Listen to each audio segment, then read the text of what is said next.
Alors, bonjour à toutes et à tous, j'espère que vous allez bien. Pour ceux et celles qui ne me connaissent pas, on m'appelle Mathieu Faton. Je suis consultant en gestion des ressources humaines, de la planification de la main-d'œuvre et des politiques publiques en matière d'emploi. Bienvenue sur la chaîne Essentielle RH, la chaîne qui parle de l'emploi, de l'immigration au Canada et de l'intégration. Si cette thématique vous intéresse, alors vous êtes au bon endroit. Je suis ici dans les rues de Yamoussoukro. Je suis vraiment impressionné par comment cette ville a été bâtie. Cette vidéo a pour objectif de répondre à une série de questions. Il s'agit de questions qui reviennent très souvent, donc elle sera un peu longue. Je vais essayer de démêler tout ça afin que vous compreniez l'objectif de ma tournée. Quand je finissais ma maîtrise, j'avais fait 2 recommandations. La première recommandation était de sortir de la province du Québec et aller embaucher dans les autres provinces du Canada afin de répondre à la problématique de pénurie de main-d'œuvre que le Québec vivait à l'époque et surtout dans le domaine de la santé. La deuxième recommandation était à l'effet que le gouvernement devrait sortir du Canada et aller embaucher à l'international. Pour la première recommandation, j'ai été embauché et je l'ai déployé, c'est-à-dire sorti de la province du Québec et aller embaucher dans les autres provinces. J'allais au Nouveau-Brunswick et un peu partout au Canada pour aller embaucher. La deuxième recommandation, je n'ai pas été capable de la déployer. Pourquoi? Parce que les syndicats n'étaient pas nécessairement d'accord. Le gouvernement ne savait pas vraiment comment faire ça, comment sortir du Canada et aller embaucher à l'international. Mais qu'est-ce qui se passe actuellement? La goutte d'eau qui a fait déborder le vase, c'est la pandémie des 2 dernières années qui a montré les faiblesses dans le domaine de la main-d'œuvre au Canada. Et là, le gouvernement a baissé ses standards, les syndicats, tout le monde collabore pour que les employeurs, les entreprises aient la main-d'œuvre dont elles ont besoin pour atteindre leurs objectifs. Et parlant du Canada, d'abord, géographiquement, le Canada est le 2e pays le plus grand du monde avec 40 millions d'habitants. Donc, pour faire une comparaison, le Canada fait 12 fois la France, mais à la moitié de la population française. Vous savez, donc c'est une minorité très dispersée géographiquement. Et là, c'est un grand défi. D'abord, le défi de mobilité de la main-d'œuvre. Le défi d'offrir un service sur tout le territoire dans certains domaines. L'avantage dans ce programme, par exemple, de travailleurs temporaires, c'est quoi? Vous n'avez pas besoin d'avoir une garantie. Vous n'avez pas besoin d'avoir une fortune avant de prétendre aller travailler au Canada. Et qu'est-ce qui est demandé? C'est juste la santé mentale, la santé physique. Soyez capable. Si le plus important dans tout ça, c'est quoi? C'est de se trouver un emploi au Canada. Comment trouver un emploi? En réalité, l'emploi, ce n'est pas la finalité. L'emploi, ce n'est pas la finalité. La finalité, c'est quoi? C'est pouvoir travailler dans les entreprises canadiennes. Mais vous savez ce qui se passe? Donc, à partir du moment où vous obtenez un contrat de travail, l'employeur peut vous accompagner pour le reste du processus, c'est-à-dire la demande du permis de travail, la demande du visa. Donc, le plus important dans ce type de programme reste toujours comment obtenir un emploi. Et ce n'est pas le seul programme pour immigrer au Canada. Vous choisirez un programme en fonction de comment vous êtes confortable, comment vous rencontrez les exigences de ce type de programme. Je donne un exemple. Vous voulez aller étudier, il faut que vous ayez une garantie. Et la garantie, c'est toujours autour de 15 millions et plus. Si vous n'en avez pas, là, mais vous ne pouvez pas opter pour ce programme. Vous voulez aller parrainage, si vous n'avez personne au Canada qui peut vous parrainer, mais vous ne pouvez pas procéder par cette façon.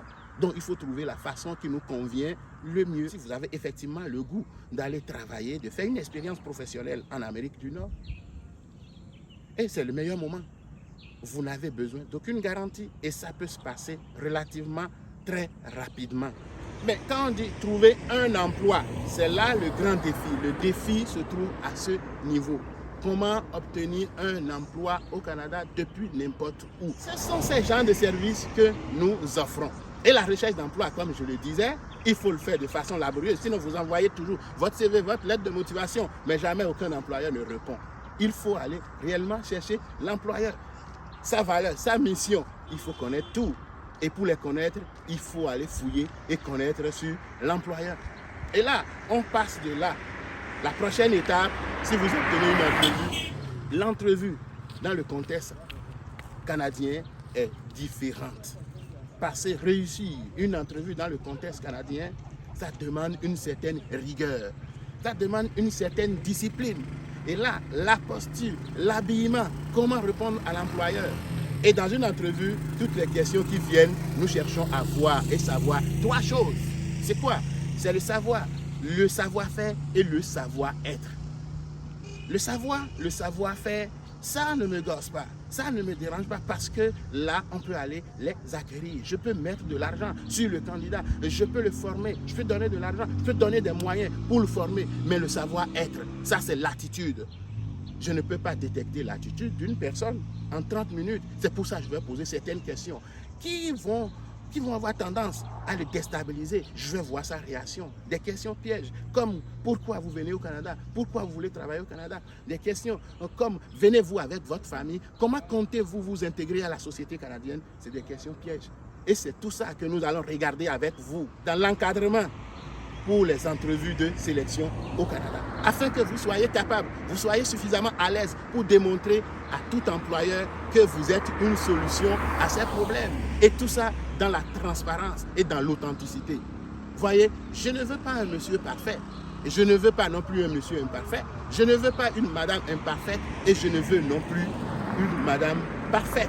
Mais je veux quelqu'un qui est perfectible, au milieu là, qui connaît ses fautes, qui connaît ses erreurs, ses faiblesses et qui sait comment il faut y remédier. C'est de ça qu'il s'agit. Voilà. Donc les types de services que nous offrons se déclinent en 3 volets. D'abord, dans un premier temps, les outils de recherche d'emploi au format canadien, le CV et la lettre de motivation. Ensuite, le soutien à la recherche active d'emploi au Canada. Et enfin, l'encadrement pour l'entrevue. Ça, c'est dans le volet emploi. Ça, c'est ce qui concerne les études.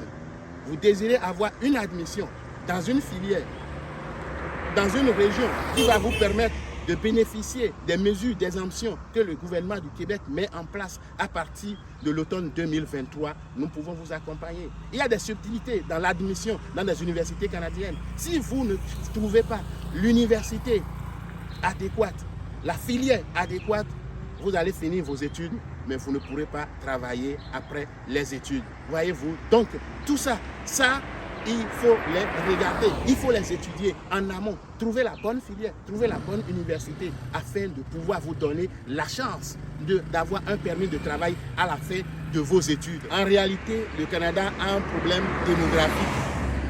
Et un problème démographique ne se règle pas en 3 ans. C'est le problème d'une génération. Voyez-vous, et une génération, les enfants qui vont naître aujourd'hui ne pourront pas travailler dans 3 ans.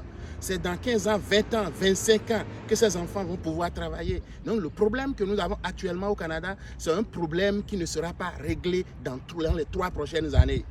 C'est un problème qu'on ne peut jamais régler sans faire recours à l'immigration. Donc irrésistiblement, le Canada doit faire face à l'immigration, à la réalité d'immigration. Mais la question, c'est comment sélectionner ces immigrants. C'est de ça qu'il s'agit. Écoutez, si vous avez le goût vraiment d'essayer une aventure au Canada, c'est le moment. Et toutes ces décisions qui sont prises, il y en a beaucoup qui sont des programmes pilotes. On ne sait pas qu'est-ce qui va arriver. Dans 1 an, dans 2 ans, le gouvernement peut changer, les décisions vont changer. Donc, ce sera tout pour cette publication.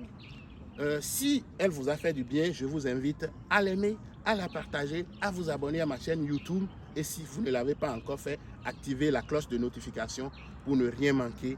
Merci la Côte d'Ivoire, merci Yamoussoukro et à bientôt.